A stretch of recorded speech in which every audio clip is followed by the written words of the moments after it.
السلام علیکم ورحمۃ اللہ وبرکاتہ۔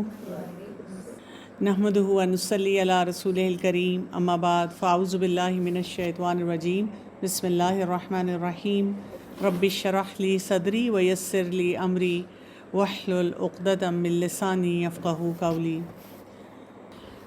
اچھا جی، عقیدۃ الواسطیہ ہم کریں، اور ابھی ہم نے پوائنٹ نمبر 16 تک کور کر لیا ہے۔ آج ہم پوائنٹ نمبر 17 پہ آئیں گے۔ قرآن میں بھی ہم دیکھتے ہیں، اور جب عقیدہ ہم پڑھتے ہیں تو صرف افرمیشن نہیں ہوتی، نگیشن بھی ساتھ ساتھ ہوتی ہے۔ کچھ باتوں کو ہم نے کہنا ہے ہاں یہ ہیں، اور کچھ معاملات میں ہم نے کہنا ہے کہ یہ نہیں ہے دین کا حصہ۔ جیسے ہم جو کلمہ بھی پڑھتے ہیں وہ کس طرح اس سے آتا ہے، لا الہ، نہیں کوئی الہ مگر اللہ، تو نفی بھی ساتھ آتی ہے اور پھر اس بات بھی آتا ہے۔ یہ بہت امپورٹنٹ پوائنٹ ہے، کیونکہ کئی دفعہ لوگ کیا کرتے ہیں کہ اس بات والی بات کو مانتے ہیں اور نفی والی بات کو حذف کر جاتے ہیں۔ یعنی کہتے ہیں مثلاً آپ کسی اور دین کے شخص سے ملیں اور آپ کہیں دیکھیں آپ بھی گاڈ کو مانتے ہیں اور ہم اللہ کو مانتے ہیں، بات تو وہی ہے۔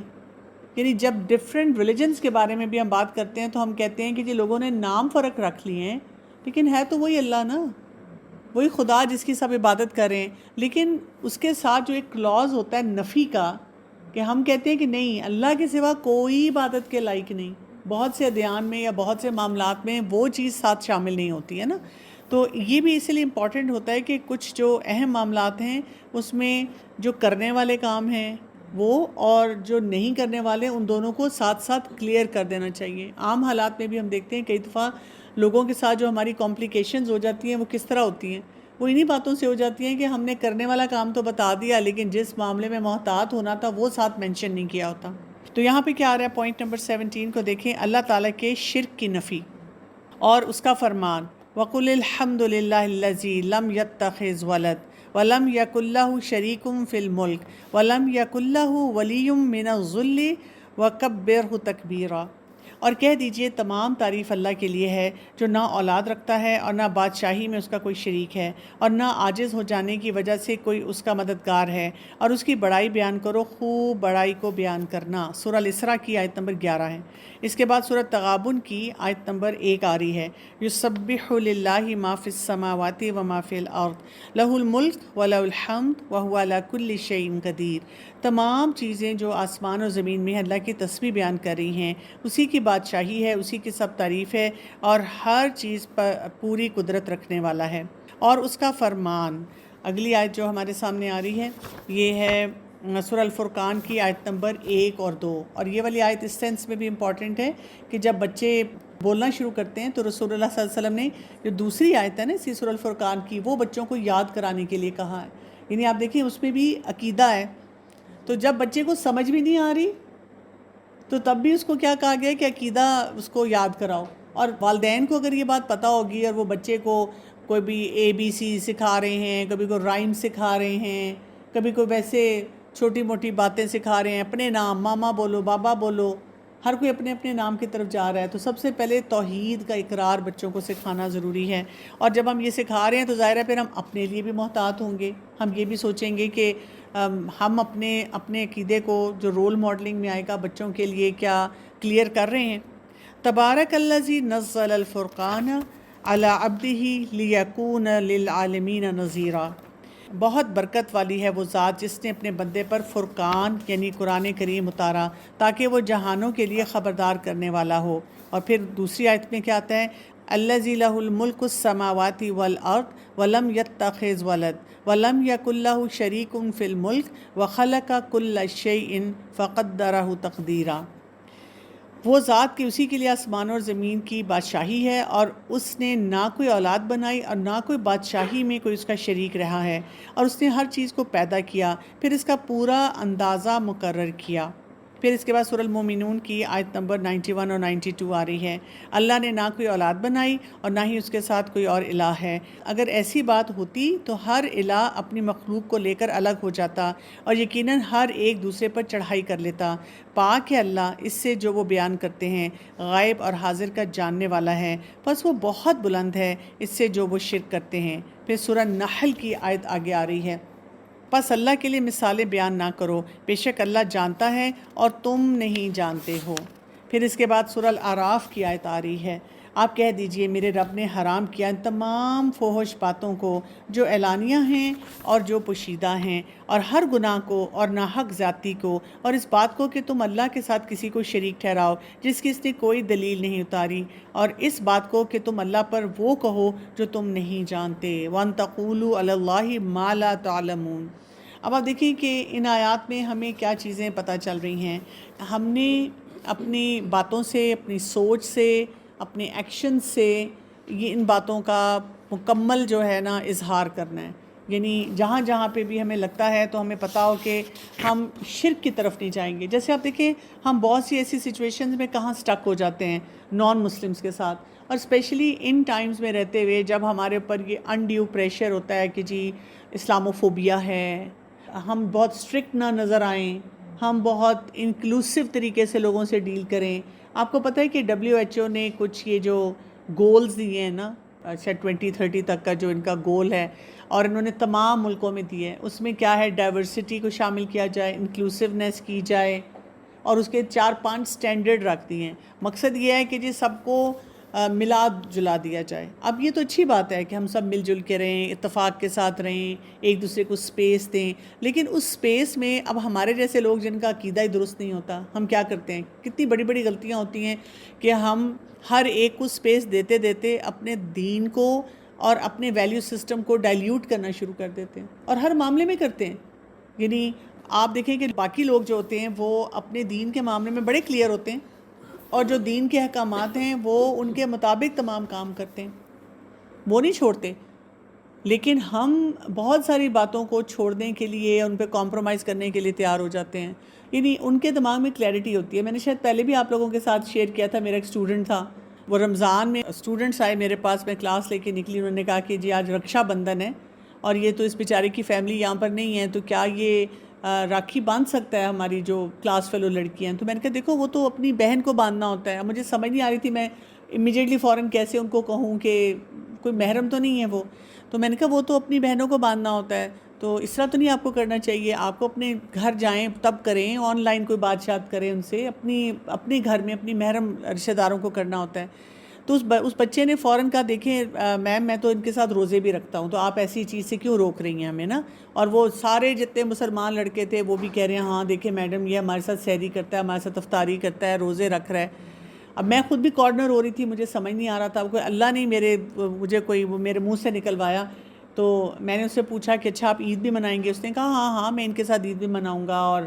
بلکہ ہنس کے کہتا میم میں آپ سے بھی عید ہی لے لوں گا، دیکھیں میں آپ کی رمضان میں ساری کلاسز بھی اٹینڈ کرتا ہوں۔ تو میں نے اس کو کہا اچھا اس کے بعد ہماری دوسری عید آئے گی اور اس میں ہم قربانی کریں گے، تو کیا آپ قربانی کریں گے؟ گائے کی قربانی کریں گے؟ کیونکہ ہم تو کرتے ہیں گائے کی قربانی، اور پھر گوشت بھی کھائیں گے۔ آپ سوچیں امیجیٹلی اس کے چہرے کے ایکسپریشن چینج ہوئے اور اس نے کہا کہ نہیں۔ تو میں نے وہیں سے اسی کے سامنے اپنے باقی جو مسلمان وہ اسٹوڈنٹس تھے ان کو میں نے کہا کہ آپ سب کو بہت شرم آنی چاہیے، آپ اس سے سیکھیں کہ دیکھیں he is very clear on what he will compromise on and what he is not going to compromise on. ہماری پرابلم یہ ہے کیونکہ ہم نے عقیدے کو صحیح طرح نہیں پتہ، ہم جب کسی ڈیفیکلٹ سچویشن میں آتے ہیں ہمیں یہ نہیں سمجھ آتی کہ کس بات پہ کمپرومائز کرنا ہے اور کس بات پہ کمپرومائز نہیں کرنا، اور کئی دفعہ ہم ان باتوں پہ کمپرومائز کر رہے ہوتے ہیں جو دین کا بہت بڑا حصہ ہیں، جس سے ہمارا عقیدہ جو ہے وہ ڈسٹارٹ ہو جاتا ہے، اور بہت سی ان باتوں کو ہم کیجولی لے لیتے ہیں کہ فرق نہیں پڑتا۔ تو اسی لیے ہمیں یہ جاننا بہت زیادہ ضروری ہے، یعنی جہاں شرک آ رہا ہو وہاں پہ ہم کوئی کمپرومائز نہیں کر سکتے، ہم صاف کہہ دیں گے نہیں آئی ایم سو سوری۔ اس کا مطلب کیا ہے؟ اچھا ہمارے دماغ میں شرک کی بھی ایک پھر پکچر کیا ہے کہ وہ بتوں کو پوجتے تھے۔ اچھا جو ہم نے بت بنائے ہوئے ہیں وہ ہمیں پتہ ہی نہیں ہے، وہ نظر ہی نہیں آتے۔ تو بیسک کانسیپٹ ہمیں کیا پتہ ہونا چاہیے کہ اللہ تعالیٰ کی ذات میں کسی طرح سے بھی اگر میں نے کسی کو شریک کر دیا، اور وقت گزرنے کے ساتھ ساتھ اس کی شکلیں بدل بھی جاتی ہیں، تو اس کا مطلب ہے کہ ہمیں جو اوتھینٹک سکالرز ہوتے ہیں اور وہ جو بتاتے ہیں کہ کیا کیا چیزیں کس دور میں شرک میں شامل ہو جائیں گی، ان کے بارے میں بہت محتاط رہنا ہے۔ اب ہمارے گھروں میں کئی دفعہ ایسی ایکٹیویٹیز ہو رہی ہوتی ہیں جس سے ہم اپنے آپ کو کتنا الگ رکھیں، کیسے الگ رکھیں، تو ہمیں بس یہ طریقہ آنا چاہیے کہ سب سے پہلے میں نے اپنے آپ کو بچانا ہے، اپنے اندر کلیئرٹی لے کر آنی ہے اس معاملے میں، پھر ایک دفعہ میں خود کلیئر ہو جاؤں، پھر اس کے بعد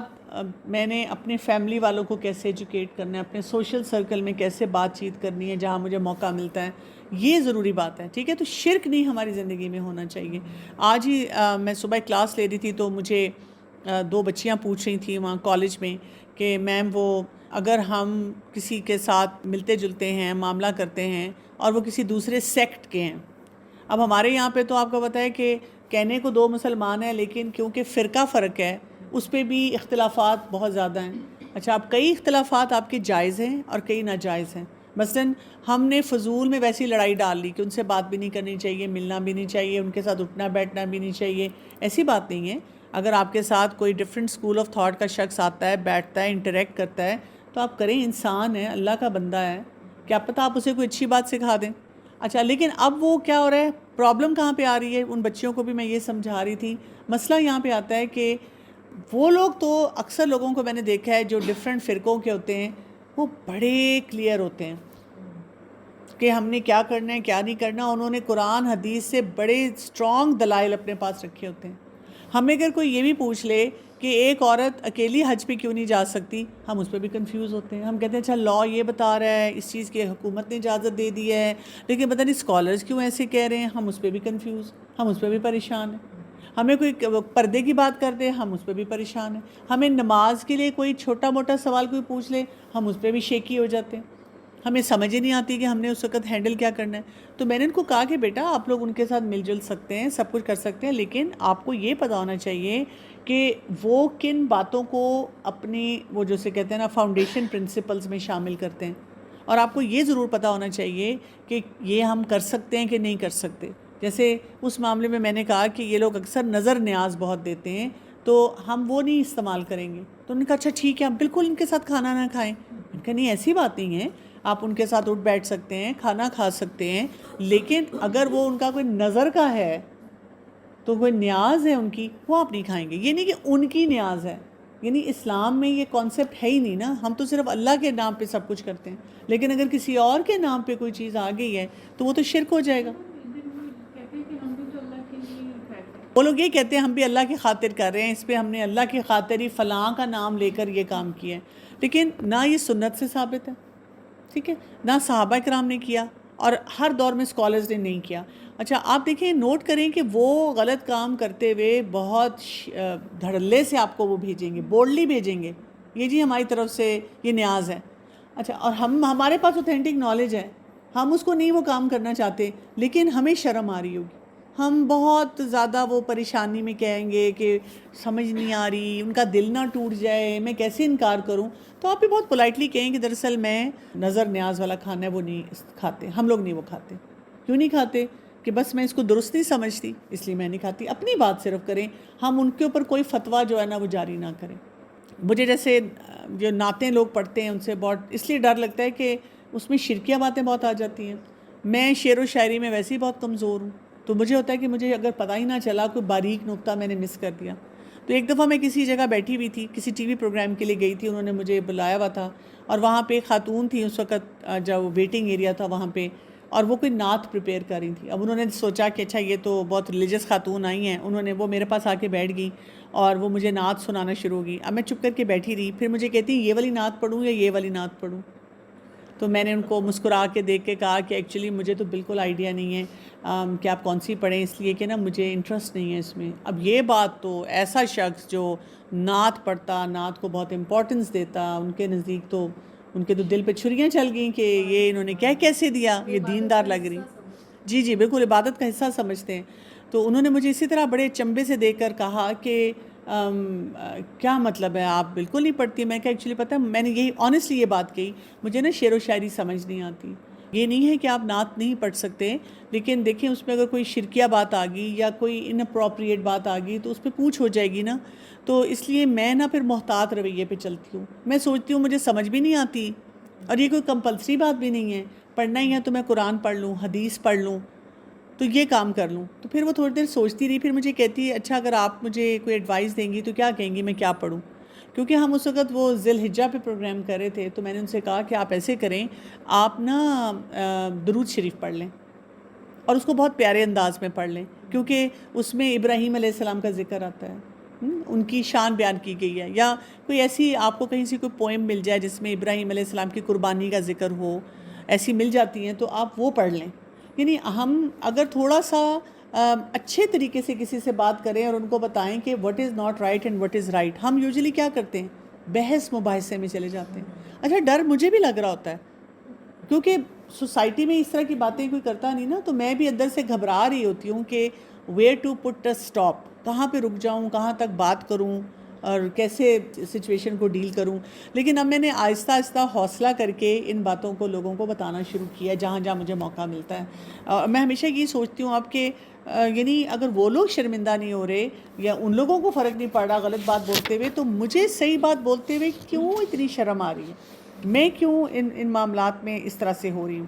پھر آپ دیکھیں کہ اس پہ جو آج ہم آیات ابھی یہ دیکھ رہے ہیں جو ابن تیمیہ رحمۃ اللہ علیہ لے کر آئے ہیں، اس میں اللہ تعالیٰ کی بڑائی کی بھی بات ہے، اللہ تعالیٰ کی آسمان اور زمین کی بادشاہت کی بھی بات ہے، اور پھر شرک کی نفی ساتھ ساتھ کی جا رہی ہے۔ پھر تقدیر کا بھی ذکر آیا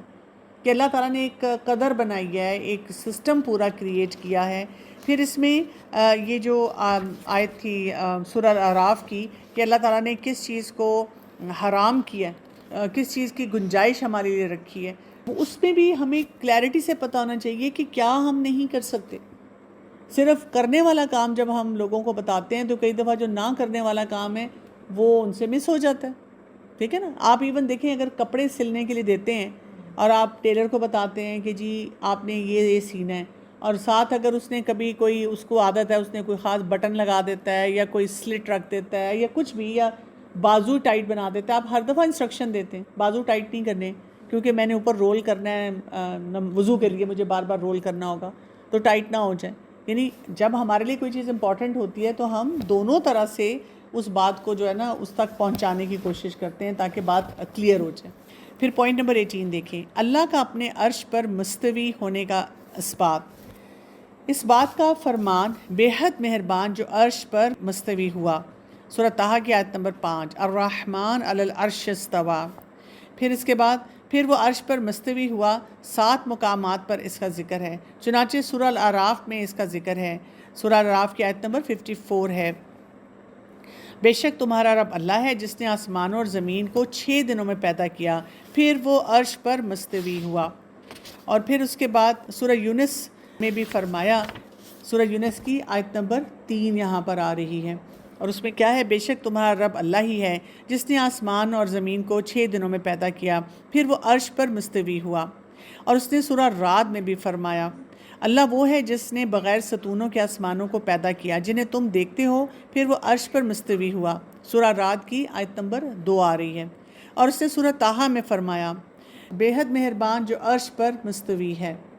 پھر اس کے بعد ہم دیکھتے ہیں کہ اس نے سورہ الفرقان میں فرمایا،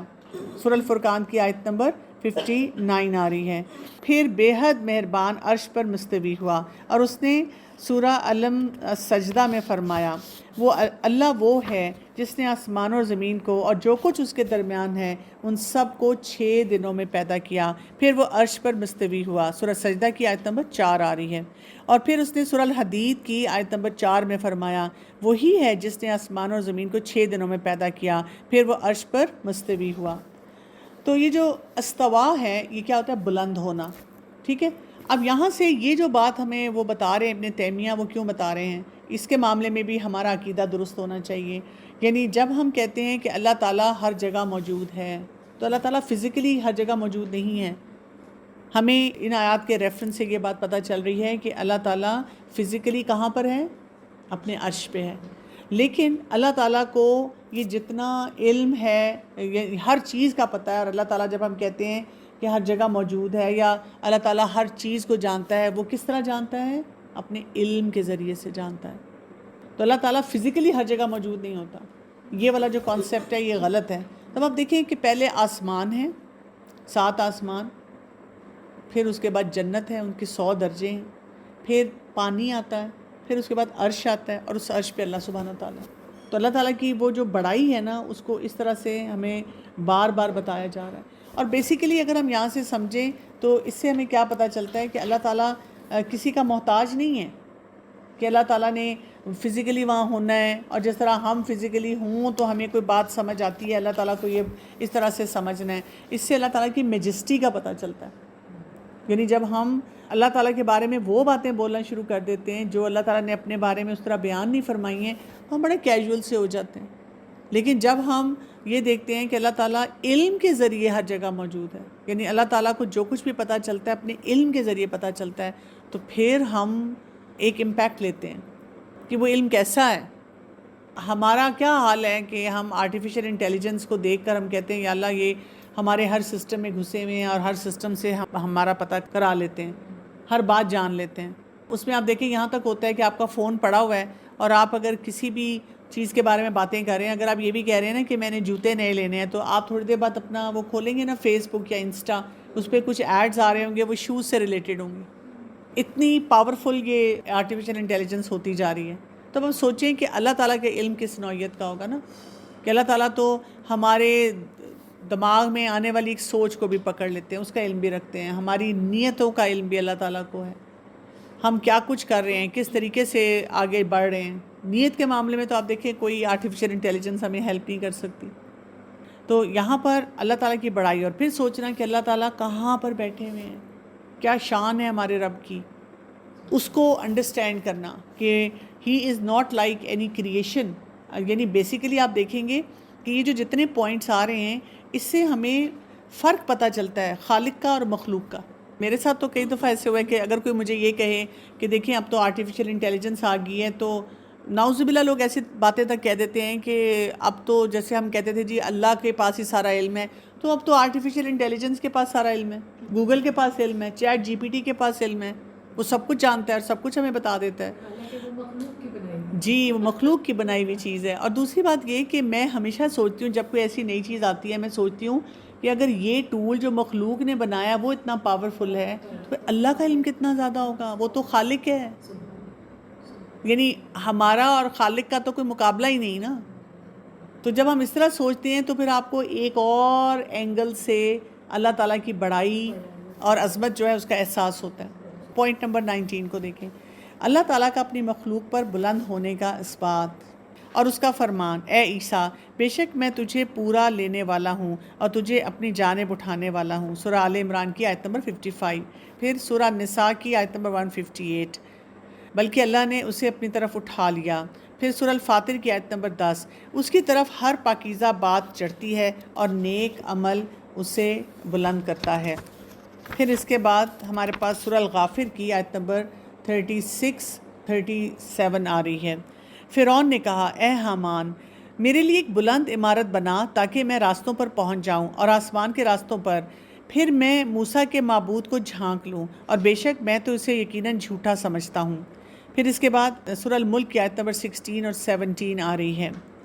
اَأَمِنْتُم مَّن فِي السَّمَاءِ أَن يَخْسِفَ بِكُمُ الْأَرْضَ فَإِذَا هِيَ تَمُورُ ام امنتم من فی السماء ان یرسل علیکم حاصبا فستعلمون کیف نذیر۔ کیا تم اسے بے خوف ہو گئے ہو جو آسمانوں میں ہے وہ تمہیں زمین میں دھنسا دے تو وہ اچانک حرکت کرنے لگے، یا تم اس سے بے خوف ہو گئے ہو جو آسمانوں میں ہے پھر وہ تم پر پتھروں والی آندھی بھیج دے، پھر عنقریب تم جان لوگے کہ میرا خبر کروانا کیسا ہوتا ہے۔